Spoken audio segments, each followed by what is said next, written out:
गया समंदर का साइलेंट किलर। समंदर में अब दबे पांव आएगी चीन की मौत। समंदर में बेमौत मारा जाएगा चीन। दोस्तों, भारत और चीन के बीच पिछले 1.5 साल से एलएसी पर तनाव चल रहा है। चीन से निपटने के लिए भारत ने एलएसी पर अपनी तैयारी पुख्ता कर रखी है, लेकिन आप लोगों को पता है कि चीन की फितरत में धोखा है और वो धोखा देकर कुछ भी कर सकता है। ऐसा भी हो सकता है कि लद्दाख में भारत को उलझाकर वो समंदर के रास्ते कुछ बड़ा करने की तैयारी में हो, और अगर ऐसा है तो समंदर में भी चीन को मात देने के लिए भारत ने एक ऐसी साइलेंट किलर समंदर में उतार दी है जो इतनी खामोशी से दुश्मन का काम तमाम करता है कि उसे भनक भी नहीं लगती कि मौत उसकी ओर बढ़ रही है।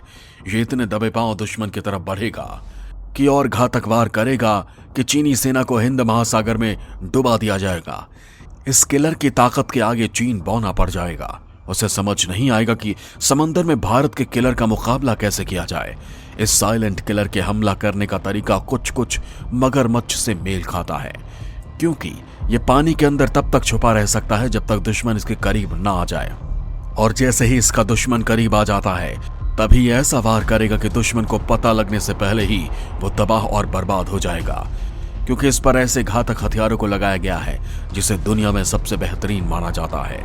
ये इतने घातक हैं कि समंदर में चीन इसका मुकाबला नहीं कर पाएगा, क्योंकि भारत के इस साइलेंट किलर से भिड़ने का मतलब सिर्फ और सिर्फ तबाही है, तो चीन कभी नहीं चाहता है। दरअसल पिछले 1.5 सालों से चीन लगातार एलएसी पर अपना सिर उठा रहा है। वहीं चीन का पिट्ठू पाकिस्तान भी कश्मीर की तरफ से भारत के लिए परेशानी खड़ा कर रहा है। इन इलाकों में तो भारत ने खुद को इतना मजबूत कर रखा है कि जिसको देखकर ना तो चीन ने कभी कोई हिमाकत और न पाकिस्तान में इतना दम है कि वो कोई नापाक हरकत कर सके।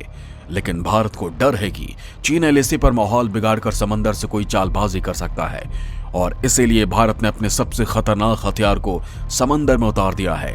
इस किलर के नौसेना में शामिल होने से भारत की ताकत इतनी बढ़ गई है कि चीन अब हिंद महासागर में कुछ भी करने से पहले 100 बार सोचेगा। जब से चीन के साथ भारत का विवाद शुरू हुआ है तब से भारत हर क्षेत्र में खुद को मजबूत कर रहा है, क्योंकि चीन अपनी नौसेना की ताकत पर बहुत इतराता है। इसीलिए भारत भी समंदर में खुद को मजबूत कर रहा है। दोस्तों, आज के इस वीडियो में मैं आप लोगों को भारत के इसी साइलेंट किलर के बारे में बताने वाला हूं, जो अब समंदर में उतर चुका है, और इसके उतरने के साथ ही चीन के बुरे दिन भी शुरू हो चुके हैं।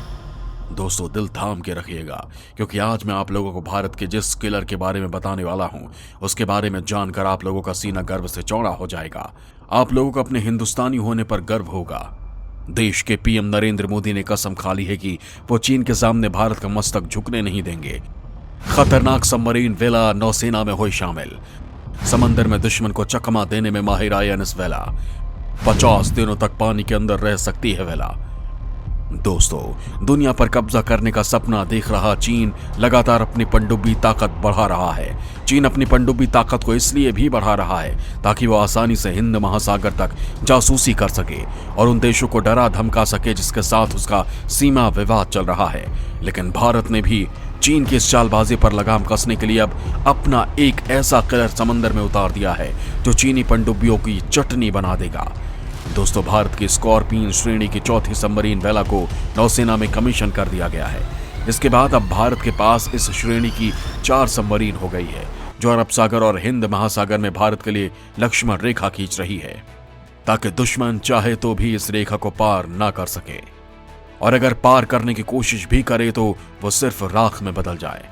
आईएनएस वेला को 2 साल के ट्रायल के बाद नौसेना के बेड़े में शामिल किया गया है। इस पनडुब्बी को रक्षा बेड़े में शामिल करने से पहले नौसेना इसकी कई दौर के परीक्षण करेगी। इससे पहले नौसेना ने 21 नवंबर को युद्धपोत आईएनएस विशाखापट्टनम को सेवा में शामिल किया था। इस तरह नौसेना को एक हफ्ते में आईएनएस विशाखापट्टनम के बाद आईएनएस वेला के रूप में 2 बड़ी ताकत हासिल हुई है। आईएनएस वेला को एक स्पेशल स्टील से बनाया गया है। इसमें हाई टेंसिल स्ट्रेंथ है, जो पानी के अंदर ज्यादा गहराई तक जाकर ऑपरेट करने में सक्षम है। इसकी स्टील टेक्नोलॉजी इसे रडार सिस्टम को धोखा देने योग्य बनाती है, यानी रडार इसे ट्रैक नहीं कर पाएगा। अब जब दुश्मन इसका पता ही नहीं लगा पाएगा तो ये अपना काम आसानी से पूरा कर सकती है। इसके अलावा इसे किसी भी मौसम में ऑपरेट किया जा सकता है। प्रोजेक्ट 75 के तहत भारत में बनी यह पनडुब्बी कलवरी क्लास के पहले बैच की 6 पनडुब्बियों में से एक है। कलवरी की तरह ही ये भी डीजल इलेक्ट्रिक अटैक सबमरीन है। जिसे रक्षा एक्सपर्ट साइलेंट किलर का नाम दे रहे हैं, वो इसलिए क्योंकि ये चकमा देकर हमला करने में माहिर है। रक्षा विशेषज्ञों के मुताबिक आईएनएस वेला जब समुद्र में गोता लगाती है तो दुश्मन को इसके आने की खबर नहीं लगती। आईएनएस वेला में 2 1250 KW डीजल इंजन लगाए गए हैं।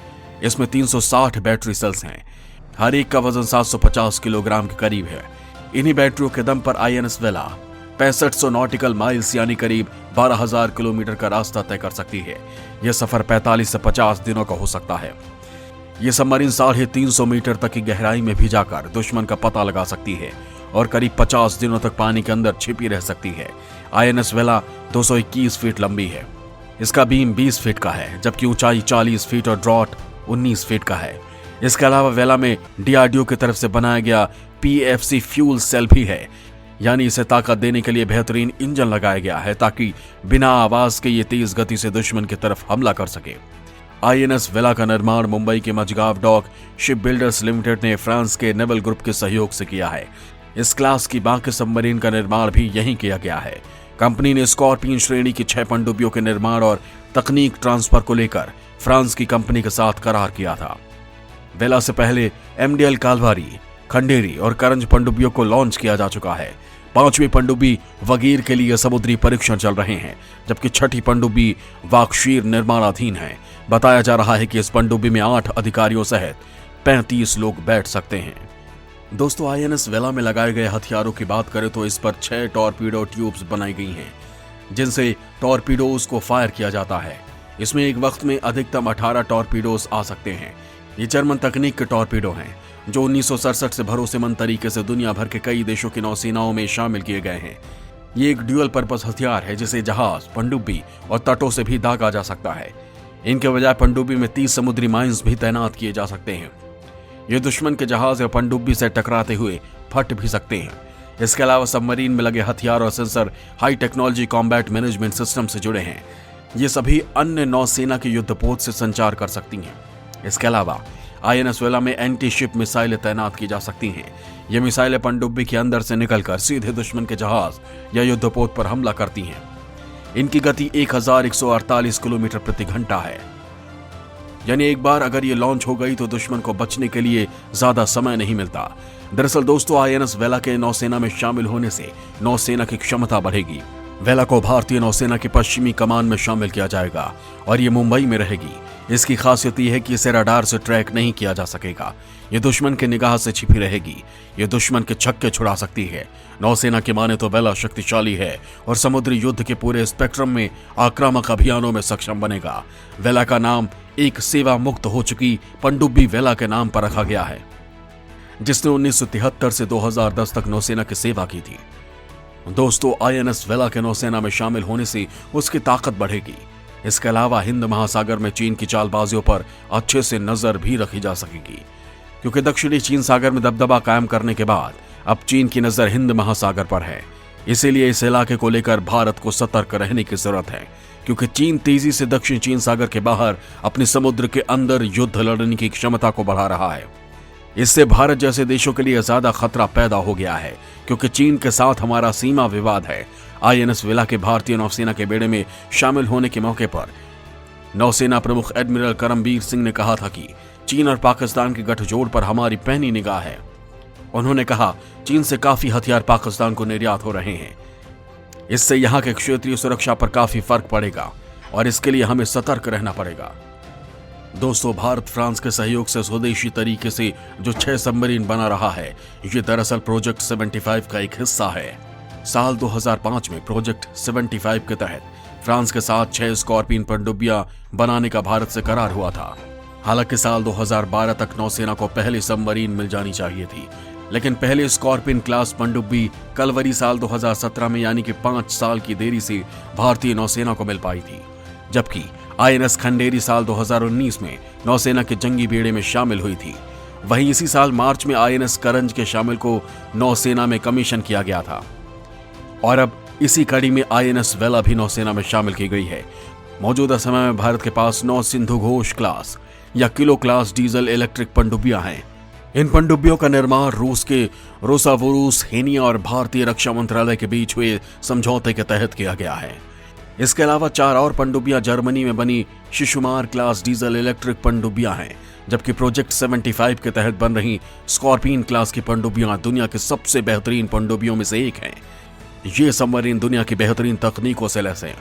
ये पनडुब्बियां समुद्री सतह के ऊपर या नीचे किसी भी खतरे को बेअसर करने के लिए शक्तिशाली हथियारों और सेंसर से लैस हैं। भारतीय नौसेना इन सबमरीन का इस्तेमाल खुफिया जानकारी, एंटी पनडुब्बी वॉरफेयर, एंटी सरफेस वॉरफेयर और माइनिंग ऑपरेशन जैसे अभियानों के लिए करेगी। स्कॉर्पियन पनडुब्बियां 6 टॉर्पीडो लॉन्चिंग ट्यूब, 18 भारी हथियारों, एंटीशिप मिसाइलों और गाइडेड हथियारों से लैस हैं। ये पनडुब्बियां सतह और पानी के नीचे दुश्मन के ठिकानों को भी तबाह कर सकती है। माना जा रहा है कि साल 2022 तक ये सभी 6 पनडुब्बियां नौसेना में शामिल हो जाएंगी, जिसके बाद नौसेना की ताकत कई गुना तक बढ़ जाएगी।